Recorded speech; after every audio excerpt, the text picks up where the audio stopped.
Bueno, vamos a explicar cada uno de estos y dar algunos ejemplos de los alcances que tenemos.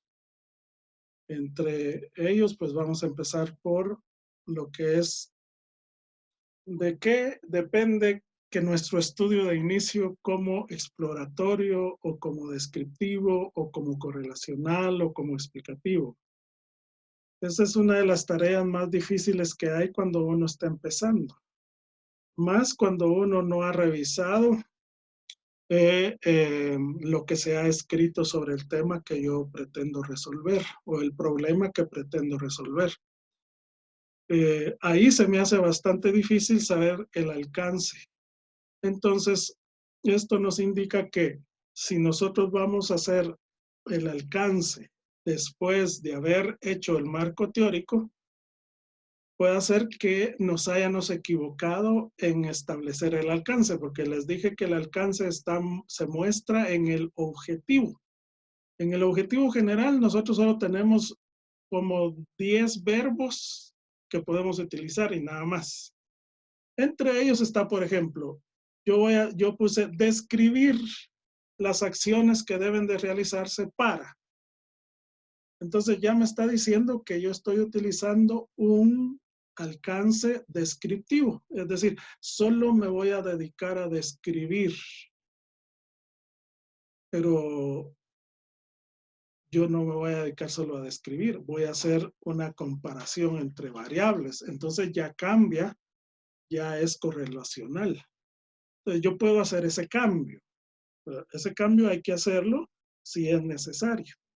Pero puede hacer que los verbos que utilizamos en el objetivo, en el planteamiento del problema, puedan ser, por ejemplo, explorar, pueda, por ejemplo, analizar, por ejemplo, describir, explicar o indicar, que son los verbos que nos van a dando cada uno de estos alcances. El alcance exploratorio, descriptivo, correlacional o explicativo. Entonces depende de dos factores el saber cuál es el alcance. El primer factor, el estado del conocimiento del problema de investigación. Si ustedes no saben nada del problema de investigación, del problema que quieren resolver, el alcance no va a servir, no les va a ayudar. El marco teórico, lo que puede hacer el marco teórico tiene varios efectos en el investigador. Entiende, comprende y puede tener alternativas de resolución del problema, siempre y cuando conozca. Entonces, dependiendo del conocimiento que nosotros tenemos acerca del problema que queremos resolver, así va a ser más fácil establecer el alcance de la investigación. Pongamos un ejemplo. Si yo llego a una zapatería y en esta zapatería hay dos personas, hay una persona que sabe bien el negocio y hay una persona que no sabe nada del negocio. Entonces vamos a mostrar la diferencia, vamos a conocer la diferencia cuando preguntemos, mire, ¿hay zapatos? Pues el que no conoce el negocio no sabe si hay zapatos ahí, porque no conoce el negocio. Pero el que conoce negocios me va a decir, mire, sí, aquí tengo el zapato necesario para usted. ¿Cuál es su número y qué colores le gusta? ¿Qué estilo? Le tengo este, le tengo el otro, le tengo aquí, le tengo allá. Ahorita le traigo unos para que usted se los mida. Pero alguien que no conoce el negocio, le voy a preguntar, mire, ¿tienen zapatos para mí? Me va a decir, mire, yo no sé. Mire, no sé qué hay que hacer aquí. Entonces, eso mismo que yo les planteo en este ejemplo pasa cuando nosotros queremos encontrar el alcance de la investigación. Si yo no sé, no conozco casi nada del problema que estoy investigando, voy a tener dificultades para encontrar el alcance. Ese es el primer factor que debemos de considerar. El segundo factor es qué es lo que quiero lograr. Eso ya depende mucho del investigador, hasta dónde pretendo llegar. Yo pretendo solo explorar, yo pretendo solo describir, yo pretendo solo correlacionar o yo pretendo explicar este fenómeno. Dependiendo del gusto que nosotros tengamos y de incluso las capacidades que nosotros tengamos. Porque, digamos, muchos de nosotros puede ser que no tengamos la capacidad de maestro. Nos enojamos cuando nos preguntan algo, estamos enseñando algo y nos preguntan, mire, hágame la campaña, repítame. Entonces uno dice, mira, te voy a dar aquí. Pero porque no tenemos el espíritu de explicar, es decir, la habilidad de ser maestro. Si nosotros tenemos la habilidad de ser descriptivos, aquellos, el detalle, nos encanta el detalle. Y entonces el descriptivo lo que va a hacer es detallar el fenómeno, lo va a exponer, lo va a mostrar, va a hacer varias cosas que nosotros normalmente no haríamos. Bueno, esos son los dos factores. El primero es el conocimiento. ¿Qué conocemos del problema de investigación que estamos tratando de resolver? Y segundo, ¿qué es lo que quiero? ¿Qué es lo que a mí me gusta hacer? ¿Verdad? ¿Me gusta explicar? ¿Me gusta describir? ¿Me gusta explorar? ¿O me gusta relacionar variables para ver cómo se comporta? ¿En qué consisten los estudios exploratorios? Primero, cuando estamos tratando de examinar un tema que no ha sido muy estudiado. Por ejemplo, en Guatemala, normas internacionales de información financiera solo aplican las internacionales, las empresas internacionales, pero las empresas nacionales no quieren meterse a normas. Entonces, ahí hay un mundo que no ha sido explorado, que hay que trabajarlo. Si nos vamos a Colombia, pues ahí ya lo trabajaron. Tienen 5 años de estar aplicando normas en todos sus procesos. Si vamos a México, igual. Y Guatemala, pues no. Entonces, ahí hay mucho que explorar. Hay temas poco explorados. ¿Cómo sería la contabilidad de tal empresa si aplicara normas internacionales de contabilidad? O también cuando la revisión de la literatura reveló que tan solo hay guías no investigadas, o sea que nosotros nos fuimos a buscar un marco teórico y no encontramos documentos, no encontramos información, no encontramos libros, no encontramos revistas, no encontramos artículos. En toda la red no hay ni un solo artículo que hable de este tema.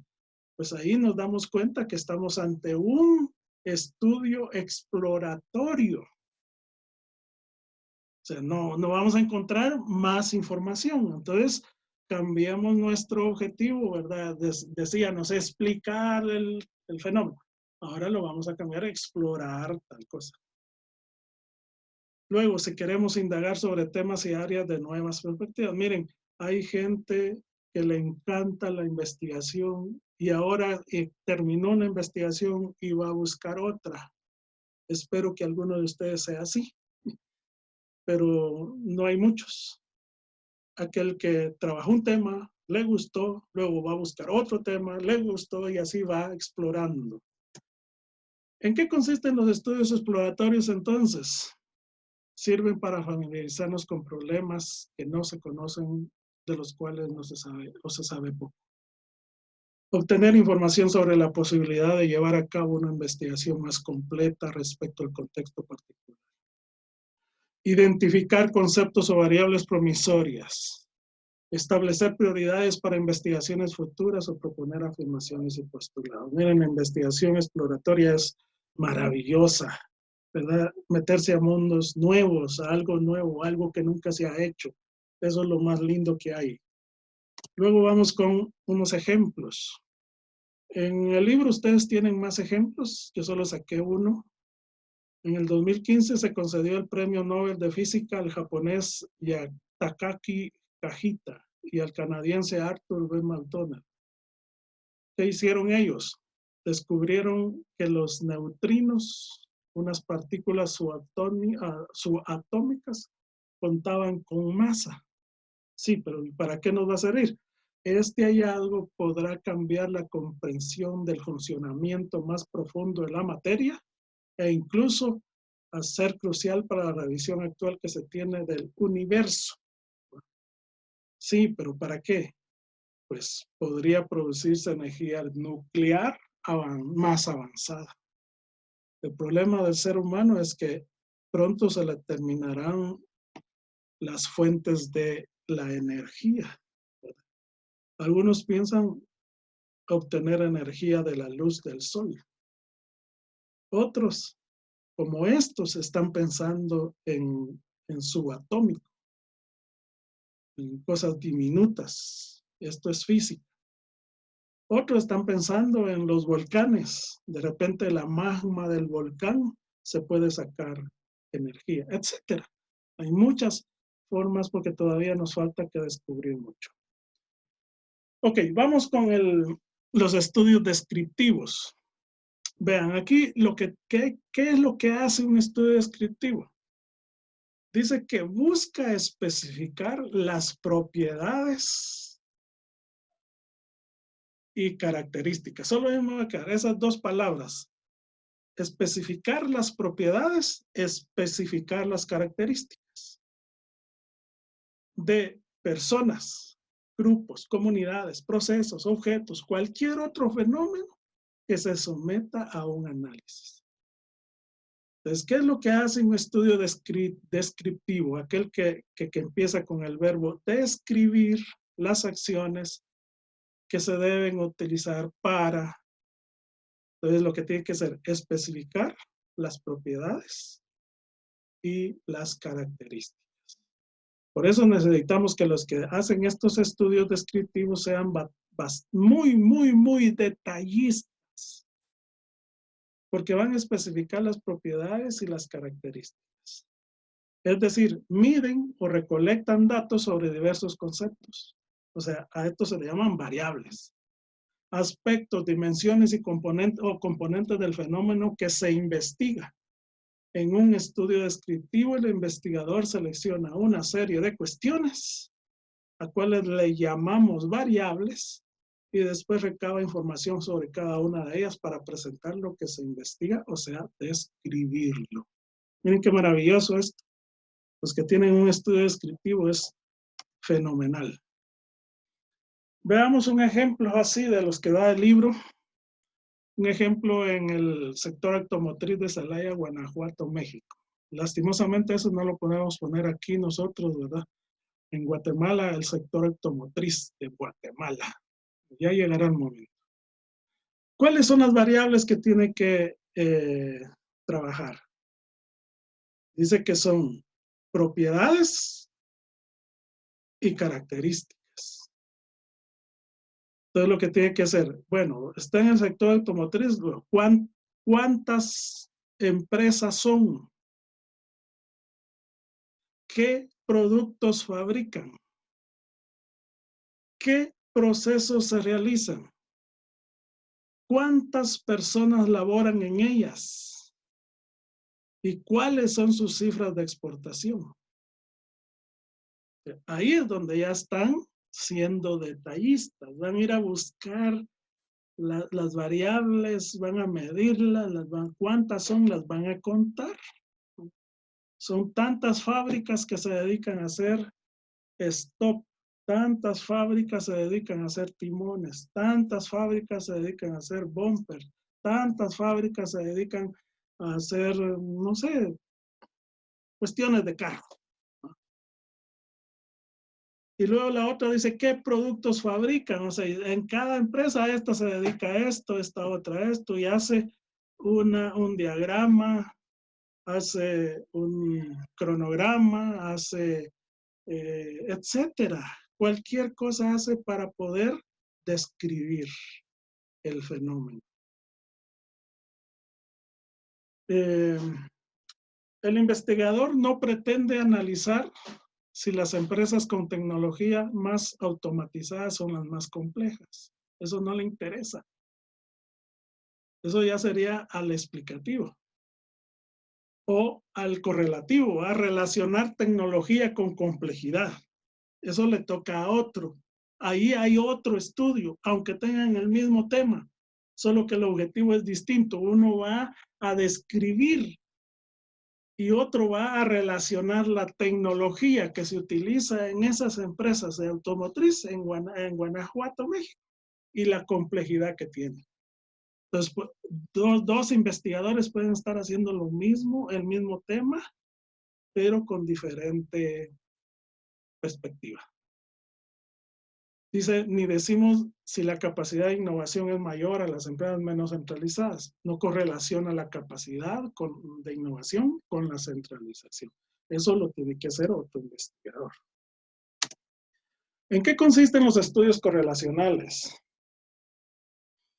Estos son los más fáciles de lograr, incluso para las estadísticas, para recolección de datos, son más fáciles de lograrlo. Para hacer un cuestionario, para hacer una entrevista, son bien fáciles de lograrlo. Digamos, tal vez es lo más sencillo que tiene el método, los estudios correlacionales.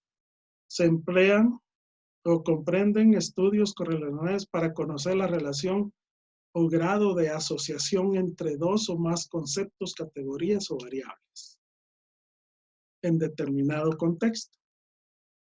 En ocasiones solo se analiza la relación entre dos conceptos o variables, pero con frecuencia se ubican en el estudio vinculado entre 3, 4 o más variables. Los estudios correlacionales, al evaluar el grado de asociación entre las variables, miden cada una presuntamente relacionadas y después cuantifican y analizan la vinculación. Ok, ya me avisó que va a terminar los otros 40 minutos, tan rápido se va el tiempo. Veamos en qué consisten estos estudios. Correlacionar. Las correlaciones pueden ser positivas, o sea, directamente proporcionales, y negativas, inversamente proporcionales. Si es positiva, significa que los casos que muestran altos valores en una variable tenderán también a manifestar valores elevados en la otra variable. Por lo menos yo tengo una variable cantidad de comida y otra variable que se llama peso. Entonces yo puedo decir, puedo correlacionar estas dos variables, es decir, si tiene mayor cantidad de comida, va a obtener mayor peso. Es directamente proporcional. Porque si come mucho, va a pesar más. Y así sucesivamente, esto es lo lindo de las correlacionales. Ejemplos de estudios correlacionales. Un estudio para determinar si el uso de las tecnologías de la información y comunicación, TIC, se encuentran asociados a la rentabilidad de las pymes del sector textil en el país determinado. Tenemos dos variables. La primera variable es uso de las tecnologías de la información y comunicación TIC. Esa es una variable. Y la otra variable es rentabilidad de las pymes. O sea, ahí están las dos variables. Ahora, ¿qué relación hay entre la tecnología de información y comunicación versus la rentabilidad? Y ahí viene la pregunta de investigación. ¿Será que si el uso de a mayor uso de tecnología de información y comunicación en una pyme mejora su rentabilidad? Entonces hay que investigarlo, hay que determinarlo. Entonces yo tengo solo dos variables que trabajar. Muy bien.